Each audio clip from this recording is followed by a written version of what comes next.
can't pronounce, but so be it. Marcin Tybura against Sergei Spivac. Anyway, he's also got a bet for us in golf on another name that I can't pronounce. Ross Benjamin, easy name to pronounce, will be joining us after that. He's got a bet for you guys in NFLx. He's going to take apart the Bears and the Bills. He's also got a bet for us on the Guardians and the Twins. And Ross just mentioned in my ear that he used to be a lead singer in a classic rock band. So, guys, if you want to put up what song you'd like Ross to sing live on air, we'll get to that a little later. And Carmine Bianco, the man, will be joining us to talk soccer, both Leagues Cup. Excited to hear about that. Teddy Covers, what's your big game breakdown? Big game breakdown. We'll talk some NFL preseason action for tonight, breaking down the Texans and the Steelers, and, of course, in What Bettors Learn. We'll also talk about a little NFL preseason, a recap of what we saw last night and what we can expect to see this weekend when watching the NFL. By the way, I don't know these guys' names either, but I can read the last names. Tybura versus Spivac. That's easy. The golfer, yeah, that's a little bit tougher. But Christian, Biesenhout? It's worth a shot. Biesen den Hot. Sure. Teddy, you had the New England game right. Your gut was saying yesterday, the Pats, but you couldn't get to the window. It's okay. I did. Not thrilled. Good for you. Guys, I want to mention that for a second. You got to listen to when Teddy gives out information. Teddy, some of the people in the comment section yesterday were talking about your football information is second to none. Listen to the intonation when Teddy speaks. Listen to how convincing he is, because I'm telling you, if you read between the lines, you're going to find a lot of bets. Ross, Boss 429 wants you to sing Money by Pink Floyd. That was the first one put in. So Money it will be. Andy Lang. Do we have Andy Lang? Oh, Andy, in the golf, at the golf course already? No. We had a client who had an emergency, so I'm on the road now. So decided to pull over, find some nature, and let's knock this out. Let's give out some winners. Andy, are you a pee in nature kind of guy? I am 100%. It's one of the joys of my life. 100%. You know how much water we would save if men could just pee outside? Dude, I pee outside my house. I have four washrooms, and I go outside for nature pees. I got issues. Let's get into it. I don't think that's an issue. I think it's good for the environment. So do I. Dude. For what it's worth, Isaac will walk past the bathroom to go outside to take a leak. And women don't get This is a revolution. It starts today. Women don't get it, Teddy. There is very few things more satisfying than a man peeing outside. Okay. Tybura versus Spivac. I hope I said that right. Likely not. How are we betting this fight? Yeah, you got it right. Tybura versus Spivac. I'm really surprised we're getting the under at such a great price here. I'll take the under 3.5, and it really has to do with Spivac. Spivac's last 5 fights haven't even seen the third round, and he's got a couple of issues. One is he's a fantastic wrestler. His takedowns have gotten awesome, and his ground game is good.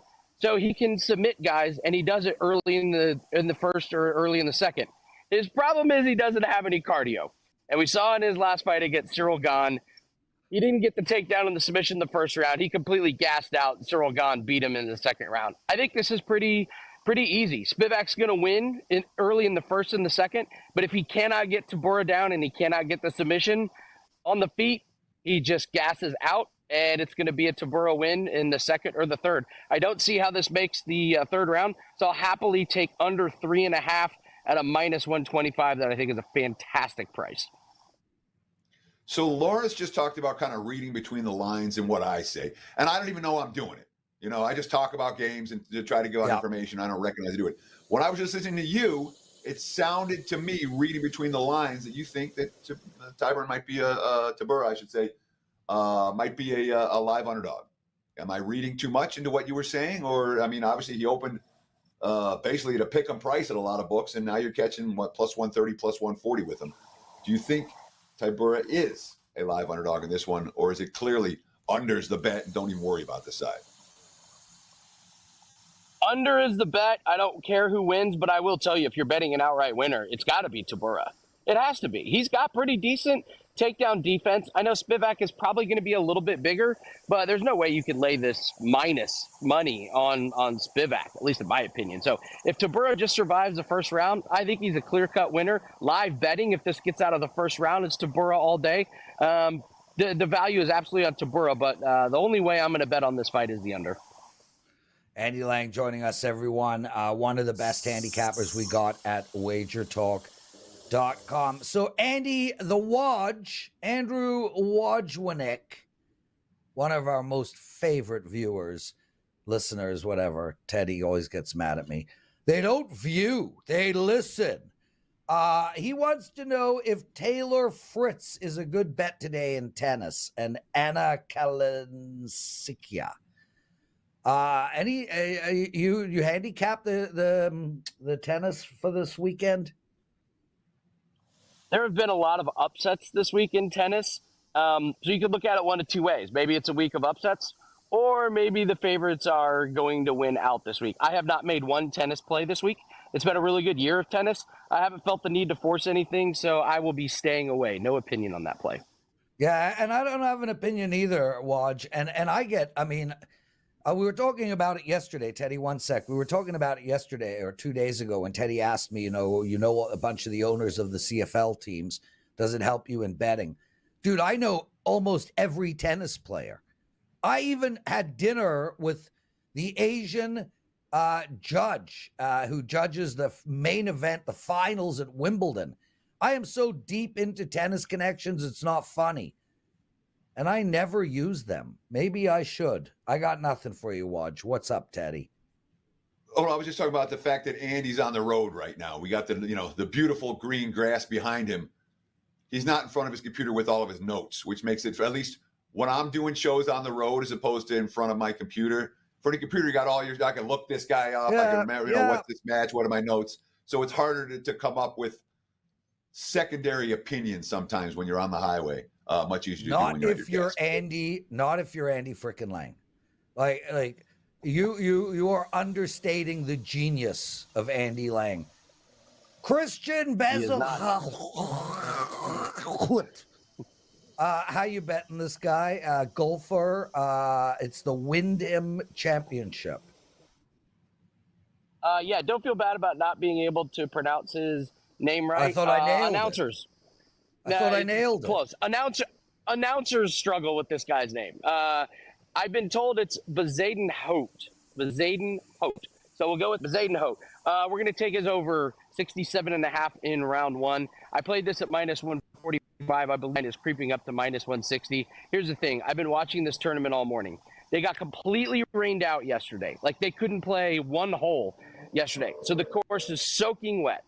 It's also really hot and really humid. And so far, the morning guys are struggling a little bit with distance control. And here's the thing. Christian Bezaden Hout tees off later this afternoon where more rain is expected. I expect more rain when he's playing. And the fact is, this guy has not been very good recently. He did not have a good first round at the Open Championship, did not have a good first round at the Olympics. He was been underrated in the first half of the season. He's starting to tail off. The conditions are brutally hot, brutally out there, and his game's struggling a little bit, and I believe he's going to end up having to play in some rain later this afternoon. 67.5 means he would have to shoot 3 under or lower. I don't see it happening in tough conditions. Take the over. So let's call him Christian Gesundheit, because clearly he's what you say after you sneeze. To me, that's the one that makes the most sense there, and that solves the problem of what do we call this guy. But, Andy, when you're talking about rainy conditions later in the day, Is there a chance that the second half of this gets rained out and then he ends up playing tomorrow morning and the conditions are different than what we expect? Or is it going to go regardless this afternoon? The only way that they can stop this round is if there's thunder. They are so far behind. Next week is the playoffs of the PGA Tour, so they cannot extend this tournament past Sunday. They have to get this thing over on Sunday. And so they got no holes in. They're going to try and get as many holes in today, and then they're going to try and play 36 holes on Saturday and Sunday. So the only way that this thing gets rained out later today is if there's thunder. I do not see thunder or lightning in the area. But if it rains, these poor guys in the afternoon are just going to get just a little bit of bad luck. If they have to play in the rain in the morning, guys don't. But regardless, it's going to make his round tougher. Andy, I'm playing in the rain today. Well, the rain has stopped, but the course will not let me use a cart. I have to walk a golf course later today. Yuck! Anyway, what do you got to promote? Honestly, the buy 2 months, get 1 month special is still a fantastic deal, especially for myself and our plays. We have a 5% UFC play that is going on tomorrow. We have 3 lacrosse plays that go off tonight, and we just crossed plus 100 units for 2024. We're at plus 100.8 units for 2024. So we're super excited about that. All sports are running great. But if you're looking for something short term, grab that 5% play for the UFC. We've hit our last 5 UFC plays, so we're running red hot in there. If you're looking for something a little bit long term, it's a no brainer. Get the buy 2 months, get the rest of August free. That's wt.buzz/AL, wagertalk.com. Yeah, and guys, I would use that promo on Andy for sure. Just an absolutely outstanding bettor and a lot of very fun bets. Dan, Ross just posted something in Slack, some Facebook video. I don't do Facebook anymore. It's been 5 years since I've logged on. But I want you to take a look, and then maybe we could put it up on the show. Teddy covers, what did bettors learn? Well, we had 2 NFL preseason games last night, and they were what we thought they were. 2 of the 4 teams failed to reach the end zone. One game was a 7-0 thrill fest going into the 4th. The other game was completely scoreless after halftime. So not exactly compelling football. I mean, Carolina, the passing game last night, 35 dropbacks, 5 of them were sacks. They had 18 completions for 89 net yards. Wow. 3 points, no turnovers, all punts, 7 first downs that included a 4th down conversion. Bad offense. And of course, it's rookie quarterbacks, not elite ones. New offense, new coordinators, new coaching staff. That's why we have preseason games. So teams like Carolina don't look quite that bad on opening day. Pat's defense looked solid last night, better than you expect for a team lined at over under 4.5 wins. But of course, New England, what they want to do last night, emphasis on fundamentals, running the football. Oh, they didn't average 4 yards per carry doing that in that under. The Lions against the Giants. Well, Detroit had 37 dropbacks. In those 37 dropbacks, 4 sacks, 18 completions for 110 net yards. They emphasized running the football. Oops, they didn't average 4 yards per carry either. Now, Detroit likely to be better than Carolina in September, but not last night they weren't. There are no starters for the Lions. Lots of things for them to, quote-unquote, clean up. Under in those 2 ball games. And that's what a good handful of these week 1 preseason games are going to look like. Guys who you won't see in the regular season, guys who are going to get cut next week, teams trying to learn new offenses, teams trying to learn new defenses, players making mistakes. Our job is to figure out who's showing up and who isn't, and to make money from this stuff, not to criticize how boring it is. I love a boring game if I play the under. We may have an under or 2 before all said and done this week. And we'll talk a little bit more NFL preseason action when it comes to big game breakdown in just a few minutes. We'll break down the Texans and Steelers tonight. Lawrence? Guys, if you like what you're hearing, you know what I need. Please hit that like button for us. It's greatly appreciated. We still are stuck on 164,000 subscribers. So please, if you haven't subscribed to our channel already, what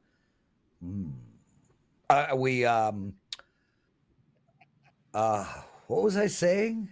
Oh yeah. Subscribe to our channel, please. Thank you, everybody. Lots of love to everyone in the chat room.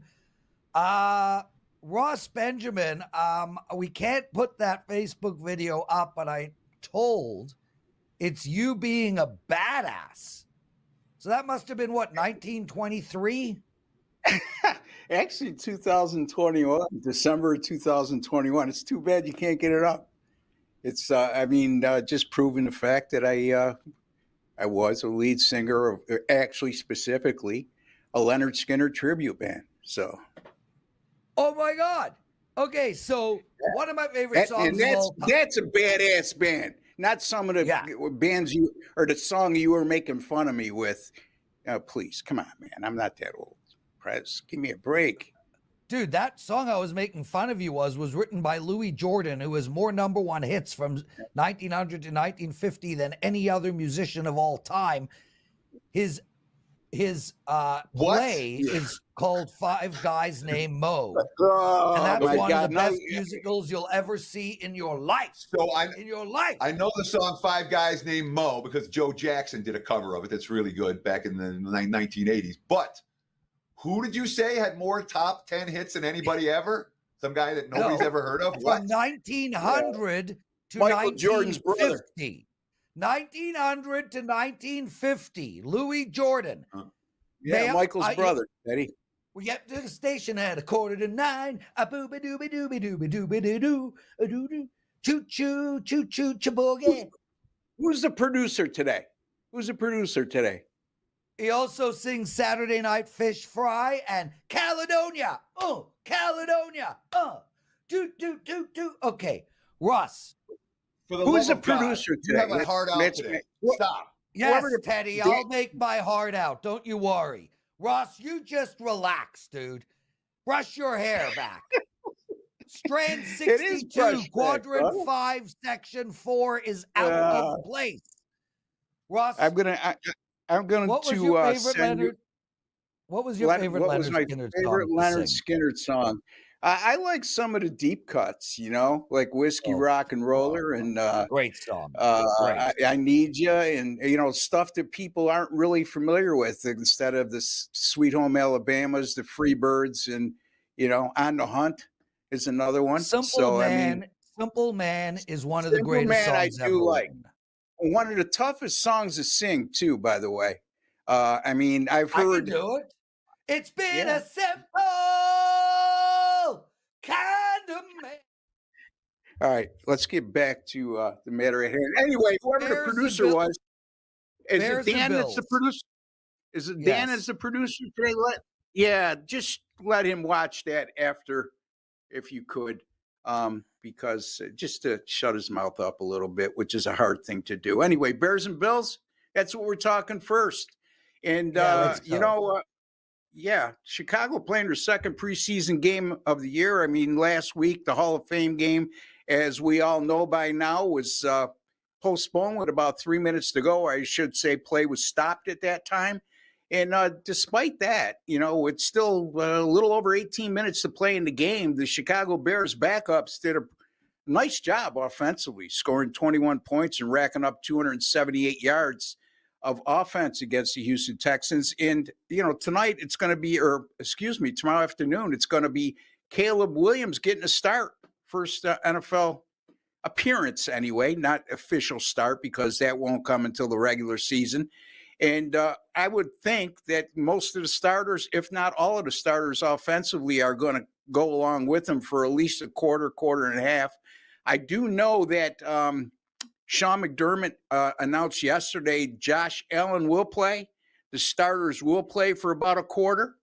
And again, going back to that Chicago game, their backup quarterback, which is always something you should look at when handicapping the preseason, Brett Ripien had a terrific game. He looked fabulous.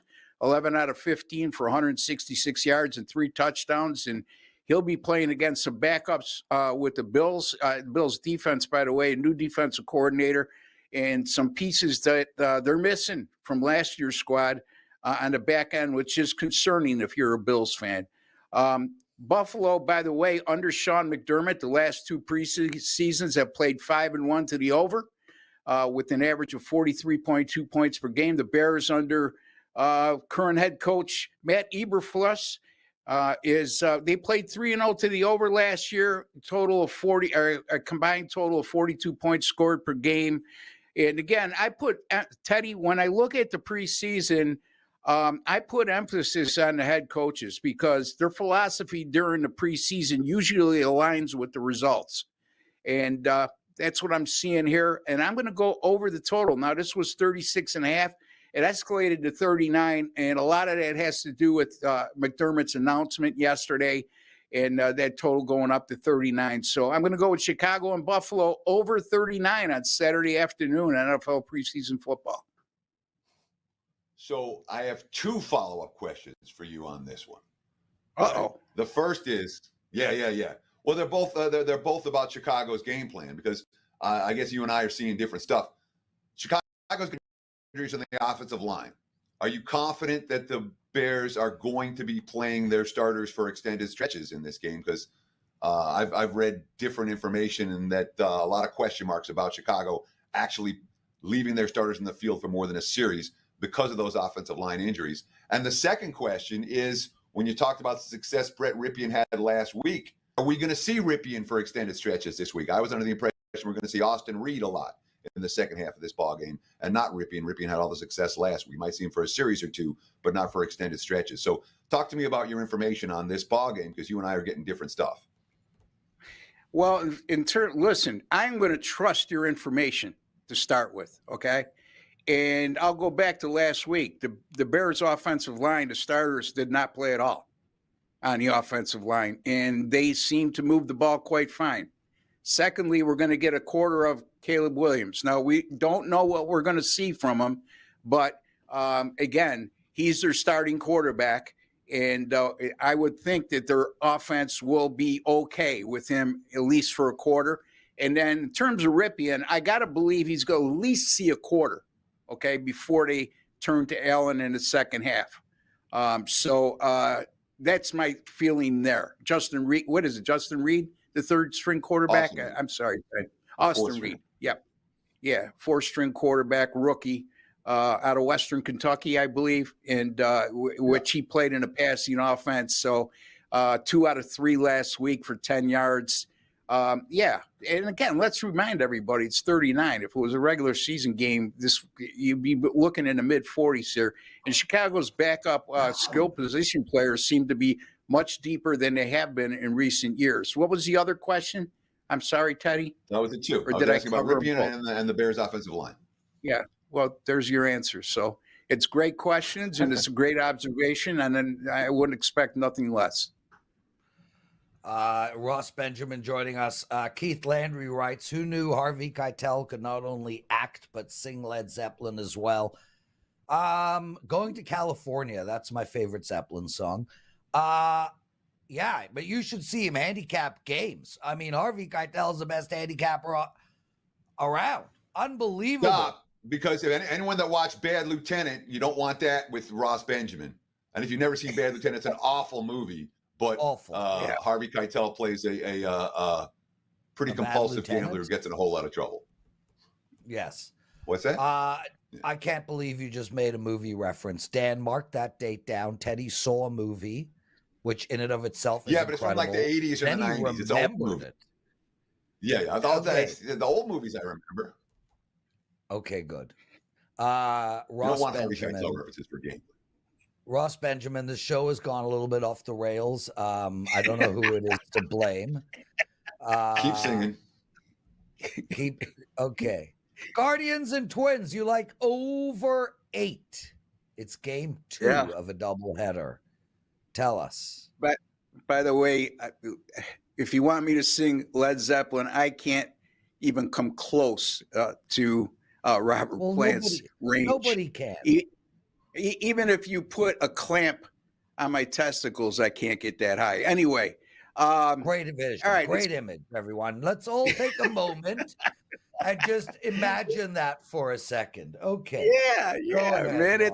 Look at anybody who knows anything about music when it gets to hitting that upper echelon in that range, like a Steven Tyler or Robert Plant, always makes that kind of reference. So don't take it literally, folks. Anyway, okay, we got Alex Cobb making his first start of the season for the Cleveland Guardians. He was on the injured list to begin the year. He did make 7 rehab starts in the minors.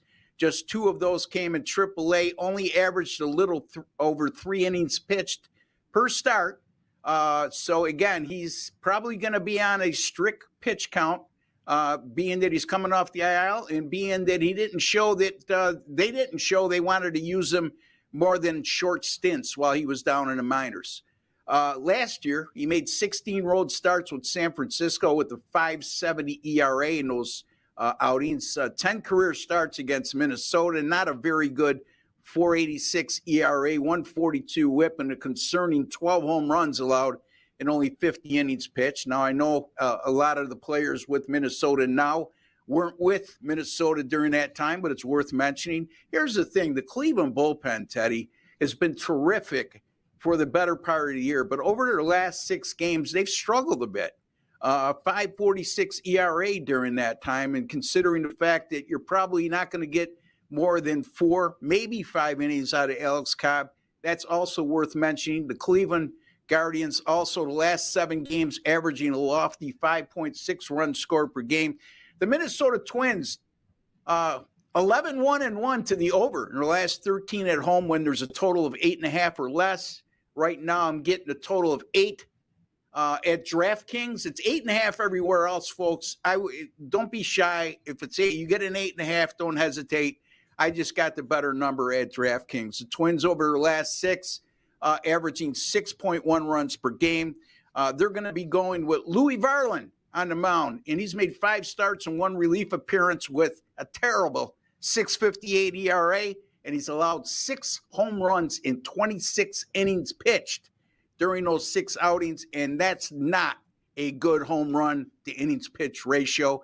As a matter of fact, when the Twins have Varland as their starter in those 5 games, they're 0-5, and opponents are averaging 5.4 runs per game when that occurs. The Minnesota bullpen has been brutal since the All-Star break with a 6.60 ERA, a 1.47 whip. So I'm looking at a high-scoring game here in Game 2 of the doubleheader tonight that's slated to go at 8:10 p.m. Eastern Time from Target Field in Minnesota. It's Cleveland, Minnesota, over 8. So I want to ask you conceptually about doubleheaders, because I tend not to bet them because I never know who's going to play the second game. If I'm going to play a doubleheader game, I usually play the first. I shouldn't say usually. I always, or almost always, there's no always in betting, but I rarely play second game of doubleheaders, at least not as a client play. Sometimes I'll make a personal bet, but as a client play, because you never know who's going to get used in the first game. You never know what bullpen arms are going to get used in the first game. What's your reaction, or what's your approach to doubleheaders, and specifically the second game of these doubleheaders? That's something you get involved with a lot. Is that the exception rather than the rule? Talk to me about how you approach MLB 2 games in one day. And if it matters if they're like this one, a day-night doubleheader, or if they're just back-to-back games, is there any difference between the two? Is there any nuance there? Well, here's the thing. It's an exception because usually I'll stay away from doubleheaders altogether. But in this specific situation, to me, looking at this total and the 2 starting pitchers and the struggles of the bullpen, I got to believe they believe that the odds makers are telling us that the top shelf players are going to be playing in a day game, and we're going to see some backups in a night game. And as a result, we're getting that number of 8. Now, it's 8.5 everywhere else, Teddy, except for the fact that DraftKings, and to me, the odds makers are telling me something there as well. And then you look at the fact that Minnesota has played to the over in 11 of their last 13 home games, with 1 being a push, and the average combined score in those games are 12.4 runs per game. This is why I made an exception to the rule. Both teams have been scoring of late. Both bullpens have struggled of late, and 2 starting pitchers. You don't know what we're going to get from Alex Cobb. And it doesn't look like he's going to go deep into this game based on his 7 rehab starts in the minors. And Louis Varland has not shown that he's a top-notch Major League Baseball starting pitcher. Matter of fact, he's a poor one by early results. So I hope that answers your question, Teddy, but it is an exception to the rule. Ross freaking Benjamin, everybody. It occurred to me, Ross, that we might be able to assemble a Wager Talk music band. We have Teddy's son, who is a savant on drums and learning the French horn. I don't know if we're going to get the French horn involved. I'm positive Joe Ranieri is a bass player. I'm a lead singer, as everyone knows. You could do backup singing for me. After what I just heard, oh my goodness, Prez, you're killing me today. And well, Dan has long hair, so clearly he plays guitar. So we got a guitarist, a bass player, a lead singer, a backup singer, a drummer. Who Need a keyboard plays player. the keys? Who plays? Yeah. Teddy, who plays the keys? So, I mean, at this stage, Isaac can play keyboard for you. He can play bass for you. He can probably play guitar for you, and he can certainly play drums for you. So wherever you need him, just fill him in. He's spent a lot of time in his room working on music this summer. Good for him. You know what, man. dude? Yeah, I'm so proud of Isaac. Teddy's got a kick-ass kid, Ross. I mean, you would never think that his blood could lead to such talent, but it's true. Yeah. Kick-ass kid. Ross Benjamin, what do you got to promote? Yeah, go ahead. And Teddy's a hell of a role model, and I mean that sincerely. NFL preseason, by the way, folks, 25-16 since 2021. It's good for 61%. I got 2 preseason games up for sale right now. Friday evening action. You can get them right now at wt.buzz/RB, my personal page. By the way, 2024 NFL preseason package, only $99, which amounts to about $7 a game, because I usually in the 12 to 14 pick range when it comes to the NFL preseason. College football in the NFL last year finished number 2 in money earned, because I was at Sports Memo this year, but when you combine that with the guys at WagerTalk, I would have finished second at WagerTalk in money earned, and there's some great handicappers at WagerTalk. I'm speaking to 2 of them right now. The $777, folks, for NFL college football combined. I finished college football 62-42 from September to 9th on. So good, very solid NFL season. Killed it during the bowl season. Football's here, guys, and I'm excited, and the people out there should be excited as well. And there you have it. You can get all my subscription plans and my daily single game or multi-game packages just by going to my personal URL, which is wt.buzz/RB. Ross Benjamin, everyone. And let's not forget Rob Vino's son, who's not only a drummer, but a drummer in a band that made it. Teddy Covers, it's time for your big game breakdown. Yeah, don't forget Grayscale. Exactly. Yeah.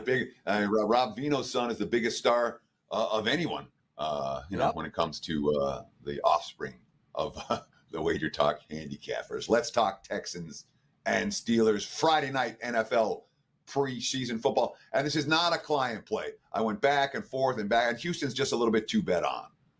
Mills, Davis Mills, Case Keenum, Tim Boyle, that's a good quarterback rotation in preseason. And Stroud and the starters could see a cup of coffee here as well.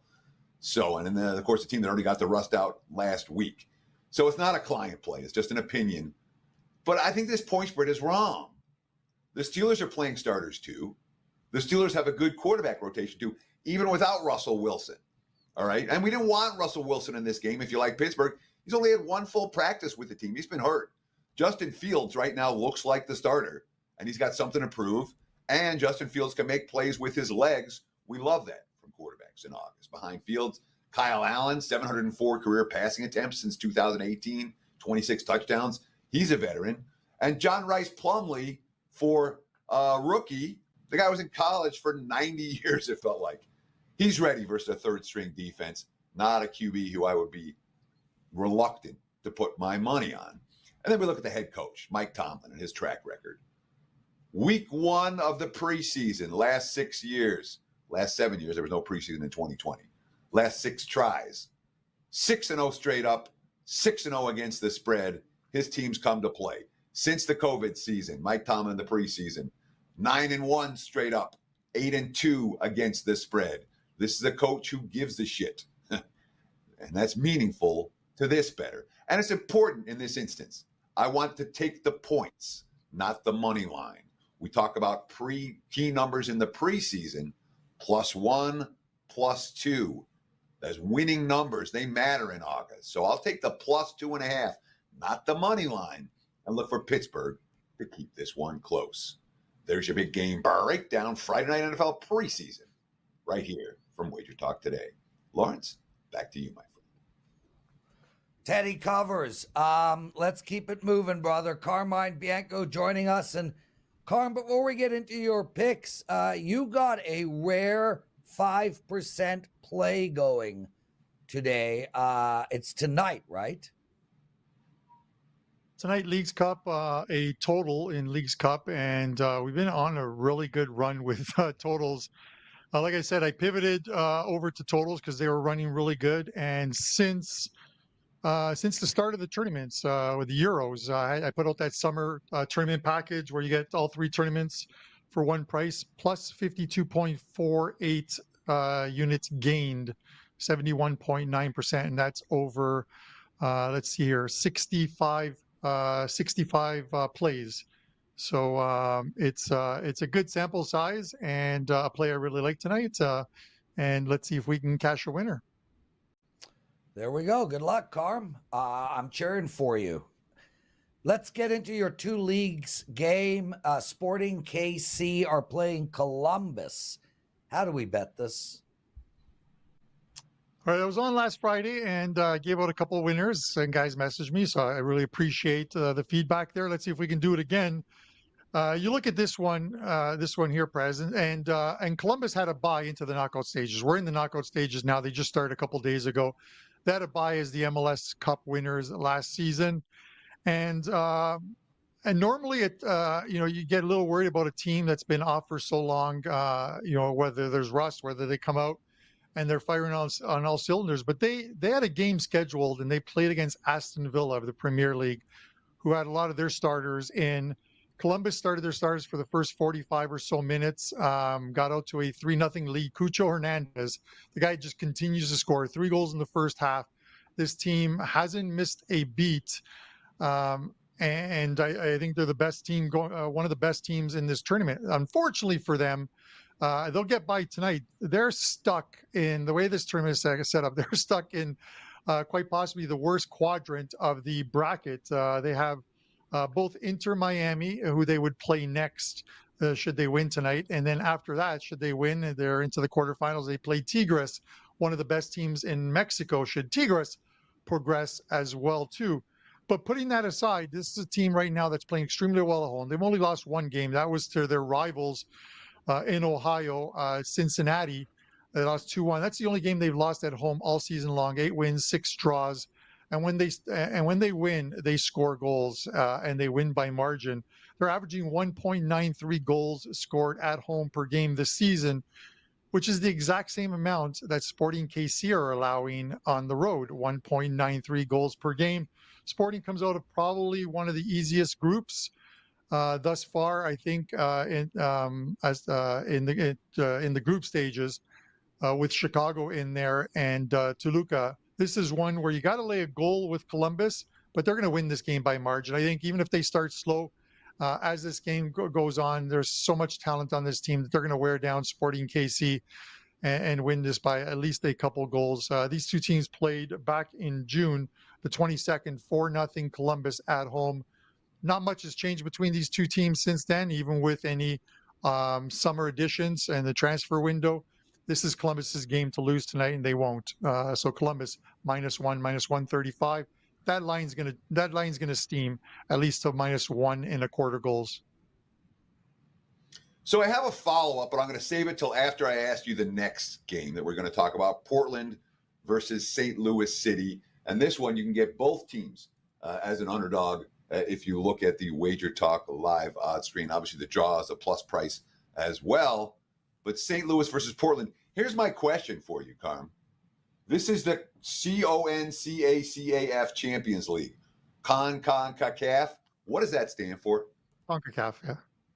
CONCACAF is, I could break down the letter, but CONCACAF is the Yeah, federation break that down the letters. regulates all the North American teams, all the North American teams. So basically, every team in Canada, USA, and in Mexico. I could break it down, but I'm pretty sure I would screw it up, Teddy.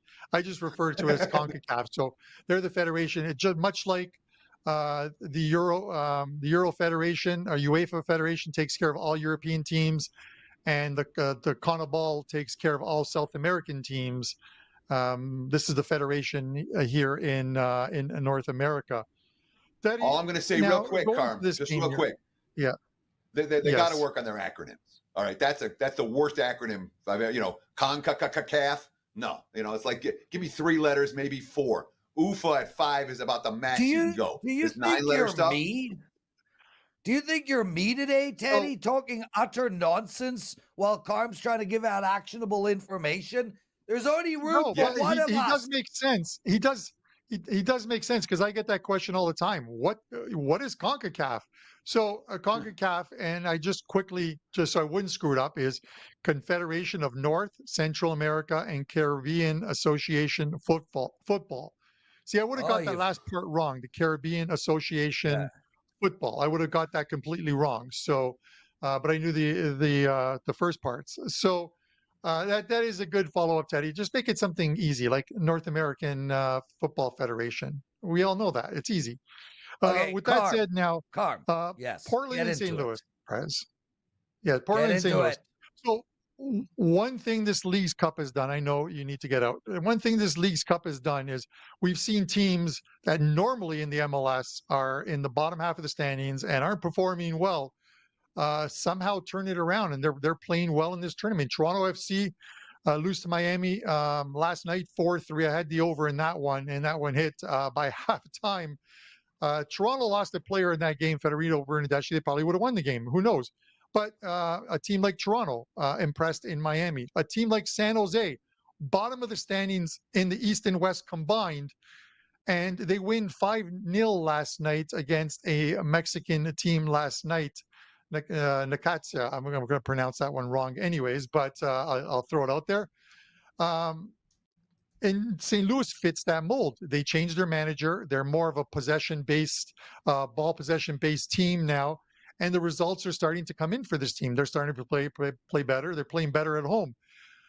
Portland can score goals, but when Portland leaves Providence Park and goes on the road, they seem to leave their form at home. They can't seem to score. They were in St. Louis a while back, June 8th.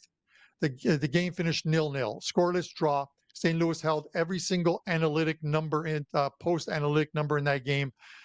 This is why instead of taking the 3-way line that gets settled on 90 minutes plus any injury time, you can take the 2 advance line.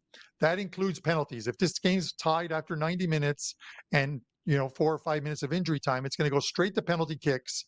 And I would rather have St. Louis in penalty kicks or that insurance should it go that far. You could take the plus 142 that the line is at right now. The problem is after 90 minutes, if it goes to penalty kicks, your bet's a loser. Take the 2 advance line. This is a client play, minus 120 on St. Louis. Oh, yeah, Teddy trying to show the biceps behind the scenes. Carmine, I got to run. Feel free to promote, and Teddy, take us home. See you guys Monday. Love you all. Carmine, what do you have going Teddy, for the that's it clients for this me. weekend over at WagerTalk.com? Yep. 5% play up tonight. 3 other client plays loaded in League's Cup. I just gave you guys one of them. Let's go St. Louis on that one. And there's going to be a full slate of action this weekend that buy 2 months, get August free is a great deal. You can find that over at WagerTalk and on my page. And then just a quick one. If your NFL's right around the corner, number 1 last year in NFL, we're going to try and do it again this year. But also, we've combined it. The office has combined it with NHL, the full season. You can get both seasons all in one package. You'll find that on my page over at WagerTalk. That deal expires Sunday at midnight. And let's not forget Carmine Bianco, 2023 NFL regular season, number 1 at WagerTalk. Get better than 60% for the full regular season delivered more than 76.5 units of profit for his clients, and his soccer totals continue to sizzle, 41 and 16 with a handful of pushes, more than 50 units of profit heading into the weekend. Carm, best of luck with all your bets, and thanks for joining us on Wager Talk today. That's going to wrap it for the week. We'll do it again next week. Same time, same channel. If you like this show, please give us a like. We appreciate the comments. We appreciate the follows. And more than anything else, we appreciate you telling your friends if you like the show. Hey, why don't you check out Wager Talk today? Thanks for watching. Enjoy the games. And best of luck with all your bets. We'll see you guys on Monday.